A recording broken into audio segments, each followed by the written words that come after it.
Ihan pakko oli ottaa vähän videota. Ollaan täällä Salmioen kurulla.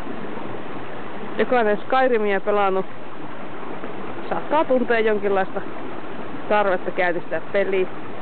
Katsokaa, tuolla on tämmönen hökkeli. Sieltä voi löytää jotain luutattavaa.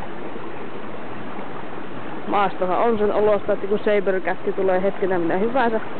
Mulla on kyllä tää omakin Sabercatti tässä. Ter. Mut sitä ei luutata. Tuolla on myös jollain Necromancerilla tuleet. Sieltä saa kohta makkaraa. Siitä ei sitten sen enempää. Tää on vaikeeta harrastaa tätä retkeilyä nykyään, kun lähes joka maisema yhdistyy johonkin peliin. Ja oikeastaan tulee vaan ihan helvetimoinen tarve lähteä kotiin ja käynnistää Steam. Mutta ei siitä se enempää. Pelatkaa te. Mä yritän löytää kotiin.